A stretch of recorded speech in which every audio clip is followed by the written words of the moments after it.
السلام عليكم ورحمة الله وبركاته. أخباركم إيه؟ يا رب تكونوا بأفضل حال. النهاردة يا أصدقائي عايزة أتكلم معاكم في حاجة من الحاجات اللي لازم الإنسان يبحث كويس جدا جوه نفسه فيها، وهي ذاته. ذاته دي اللي هي نفسه. أيوة نفسه. عاوزة كل واحد يقعد يسأل نفسه سؤال: أنا أعرف نفسي كويس؟ هل أنا أعرف نفسي كويس؟ السؤال ده مهم جدا جدا جدا جدا، علشان كل واحد فينا لو عرف فعلا نفسه هيعرف كويس قوي هو عاوز ايه وعاوز يوصل لايه. ده اهم حاجة كمان طبيعي انه هيعرف كل الناس اللي حواليه او هيفهم كل الشخصيات اللي حواليه، لانه فهم ذاته هيعرف يفهم كل اللي حواليه. وطبيعي جدا ان هو لما يعرف نفسه ويفهم نفسه كويس جدا جدا جدا هيعرف يتعامل مع الناس اللي حواليه بعد انه يعرفهم.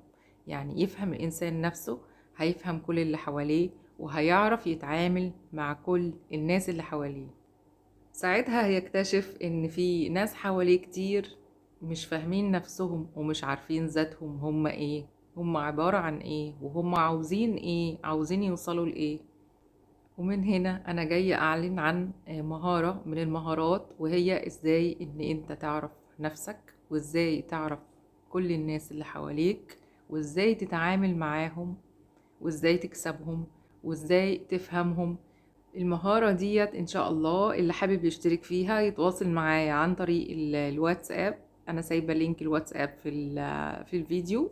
فإذا كنتي حابة تعرفي نفسك كويس وتعرفي كل الناس اللي حواليك وإزاي تتعاملي وتتعاملي معاهم، وإذا كنت حابب تعرف نفسك إيه وإزاي تتعامل مع كل اللي حواليك وتعرفهم هم شخصياتهم إيه، احجزوا معايا مهارة من المهارات المهمة جدا لمعرفة الذات ومعرفة كل الناس اللي حواليا عبارة عن ايه عشان اعرف اتعامل معاهم.